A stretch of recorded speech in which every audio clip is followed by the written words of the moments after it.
Hey everyone, just here for the Road America edition of the debriefs. Starting out with TCR like normal, and I didn't quite get the quali lap together, and ended up abandoning my second run. Ended up P2 in class. Angus got me by a couple of tenths towards the end while I was sitting in the lane. So not ideal there.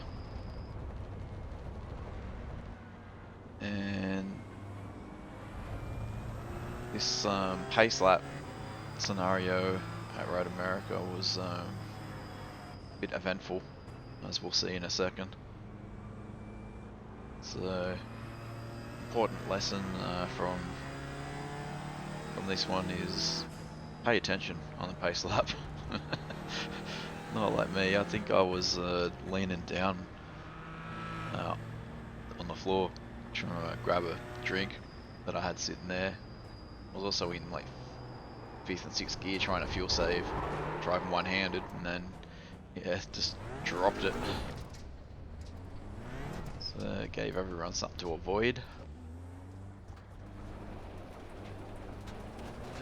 So yeah, at this point, the iRacing instructions are saying, to pass these cars to get back into position, and I hadn't heard anything otherwise at that point, so I thought I'll just start making my way through, but there was no rush. It's still a long lap, so just want to make sure when I did get to the cars, I'd get through safely.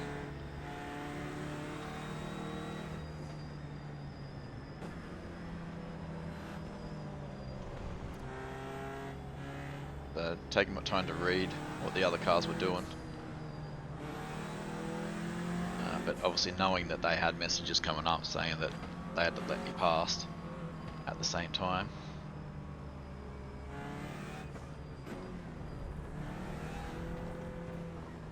And then that got complicated by some other shenanigans on the pace lap, some cars making contact, so I was heading up through here,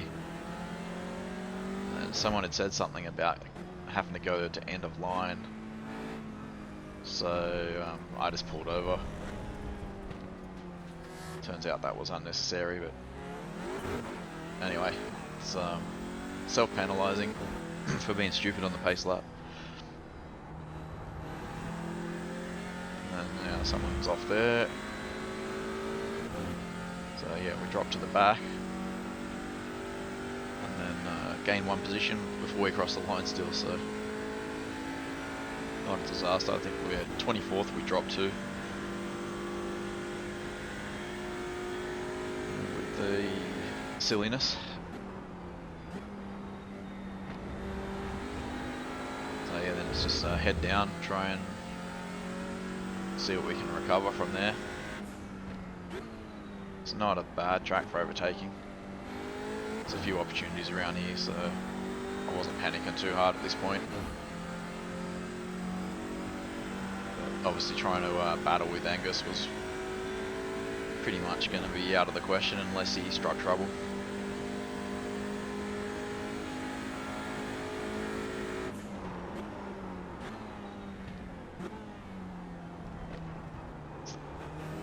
That squirming under brakes, you can see on the entry there, just putting a little bit of steering input away from the corner. So this car just has that tendency to go into a little bit of rotation as soon as you get on the brakes.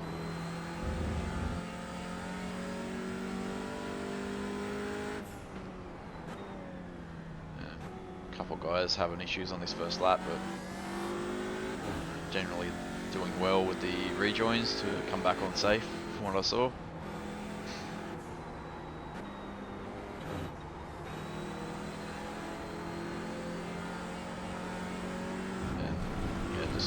Trying not to kill the tyres early in the race.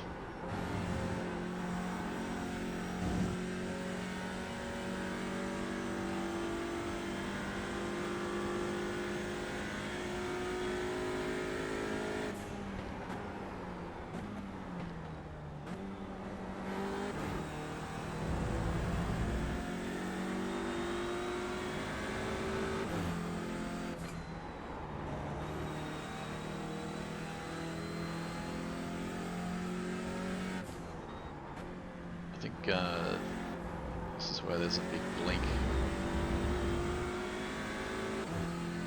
Yeah, I had no idea what was going on here. There was a car off to the left, I think, car spinning on the exit, and the one in front blinked, and then there was like a cloud of debris.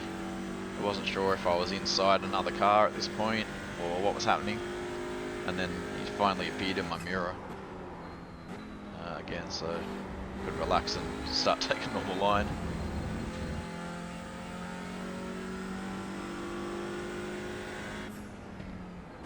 Anyway, we'll have a bit of a look at the shenanigans from TV cam before finding a bit more action.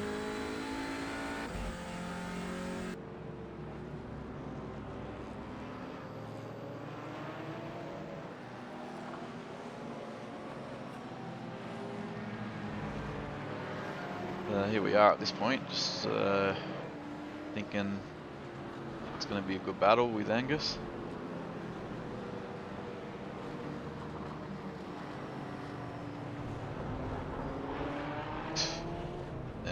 Yeah, well done to everyone there to not end up with multiple car contacts. I think there was one car there which went around on the outside, trying to avoid, but I don't think any car contact was made there, so yeah, fortunately it didn't cause anything too crazy.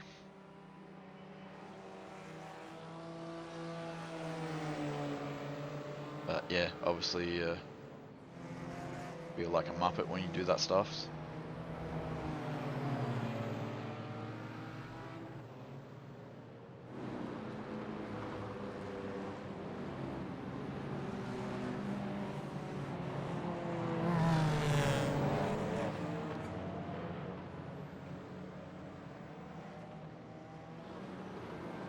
And yeah, the guys mostly doing a good job to clear the pathway.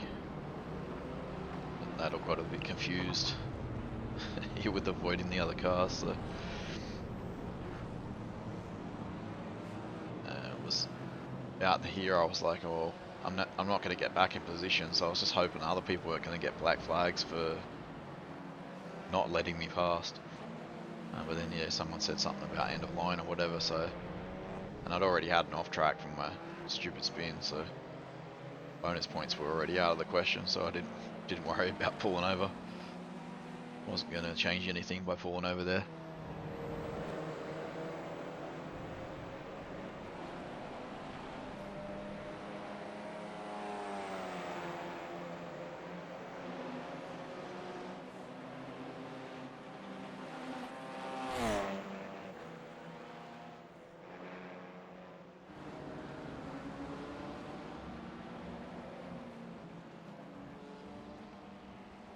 Surprised not to see a few cars off at turn 1. Looks like everyone must have been pretty well behaved there, and down here as well.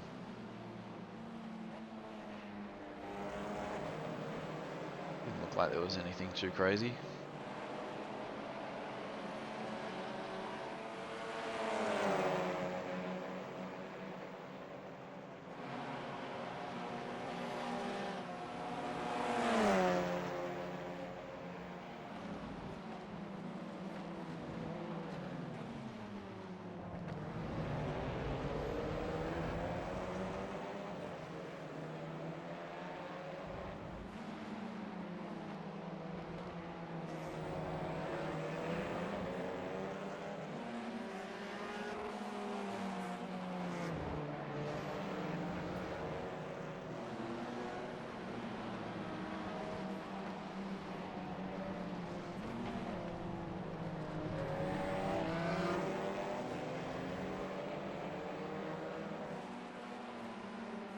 It's always a bit tricky in these races with the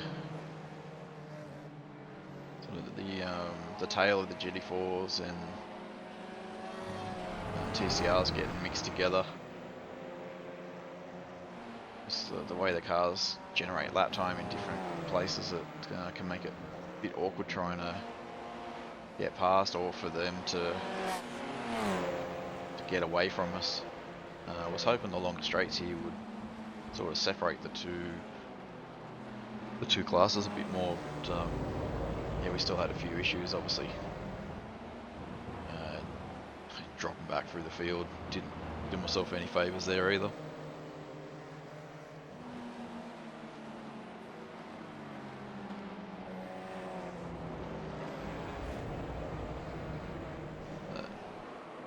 I think, yeah, you just got a wheel on the grass, lost it by himself, and then that was right as the other car was blinking.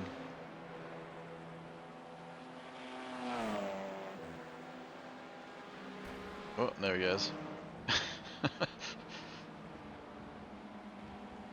A bit of too wide action behind.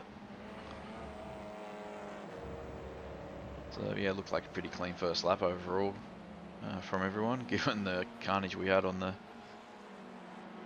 pace lap. Anyway, we'll skip ahead, see a bit more action from later on.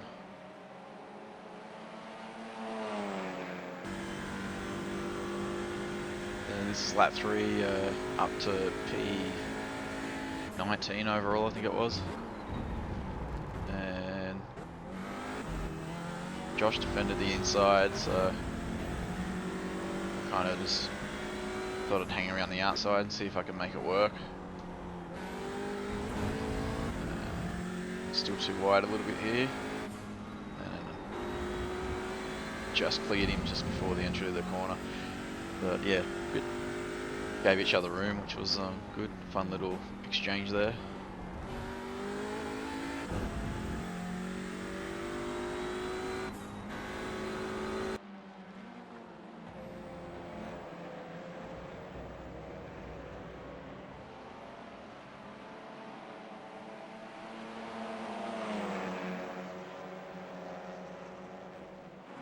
The tyres still taking a bit to come up, so I actually think I'm going to end up going a bit deeper than I had planned, but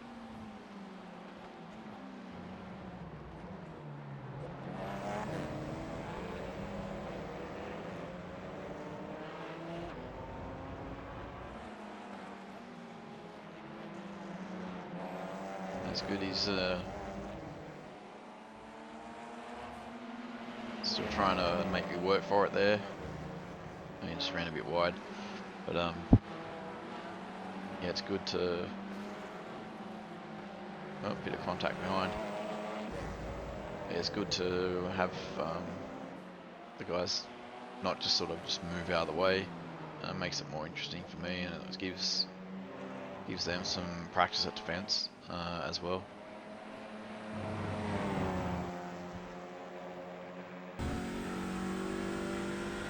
Just skipping ahead to lap 5, P15 overall at this point, and P4 in class. So we've got Jonathan and Julian in a bit of a scrap ahead.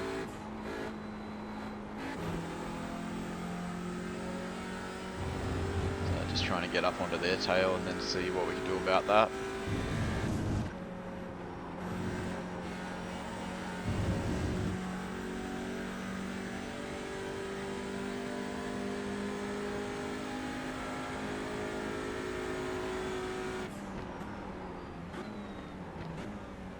Bit of a send there, but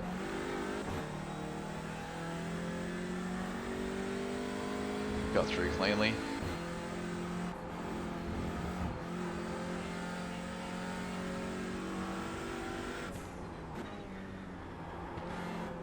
Just trying to set up a good exit here.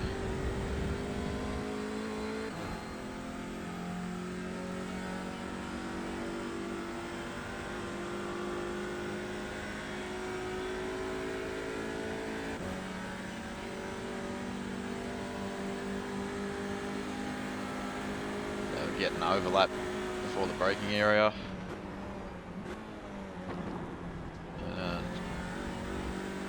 Julian put the squeeze on a little bit there. We might have had a 0x or a 1 or something like that, but no damage, so but yeah, he was probably a bit lucky that he didn't bounce off into the weeds.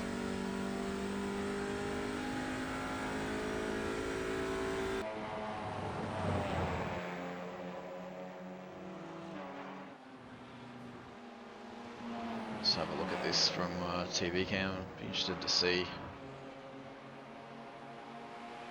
positioning of the cars here. I think Jonathan was trying to have a look at Julian. No, he only really had a half look.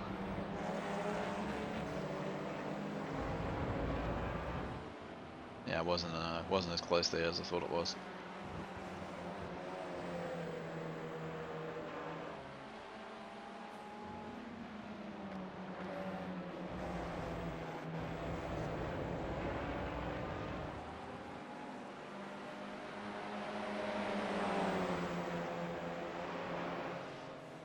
Drafting these cars usually does pretty well once you're within about 1.2 seconds thereabouts.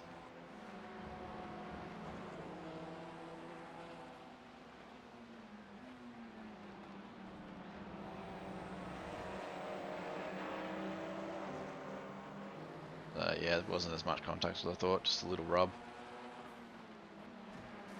Might just have a quick look at that from chase cam as well.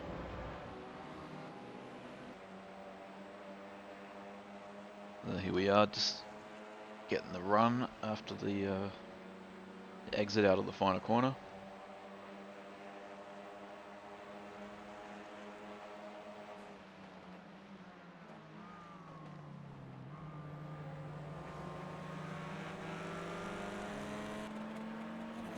Yeah, I'm not sure if Julian sort of was aware of where I was there or what, but yeah, obviously it's a bit hard to turn in when you've got a car between you and the apex, so. But it was only small rub, so all good.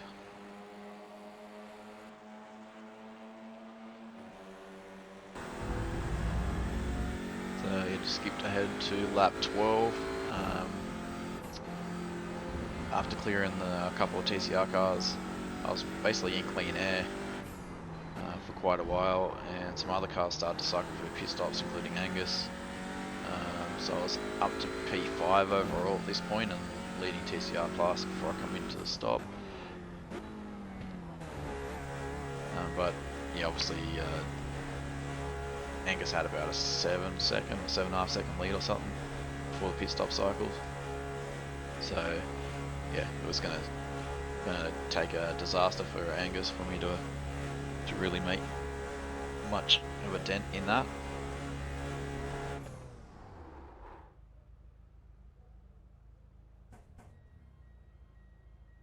Another rare occasion where I didn't mess up the pit stop.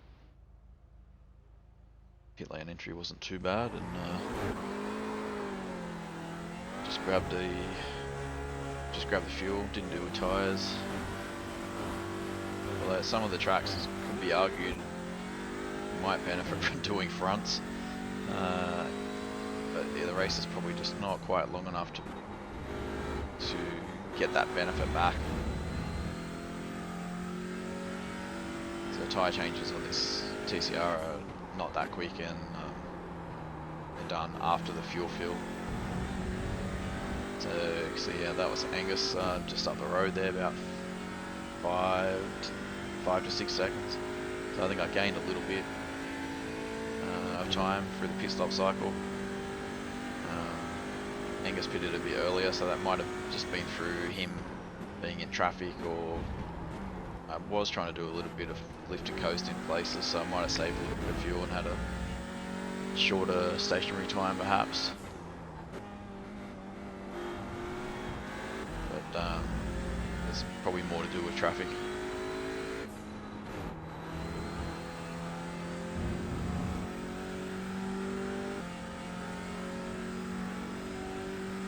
So yeah, we crossed the line at the end of that outlap, P11 overall and P2 in class.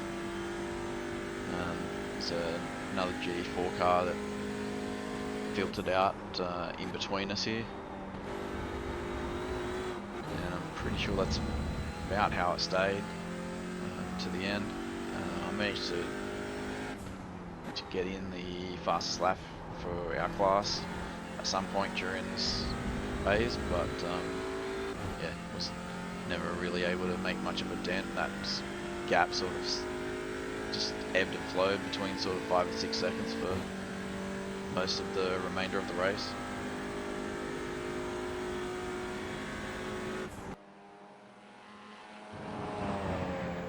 So yeah, that was it.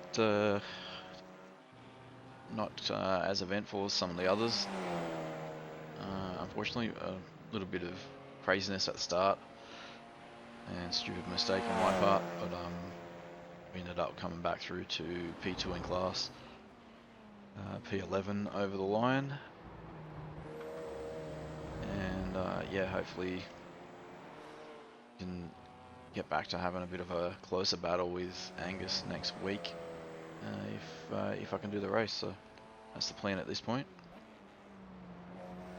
But yeah, the P Cup one should be a bit more action-packed with a grid of 42 cars. So I'll jump across and do that one now in a separate video.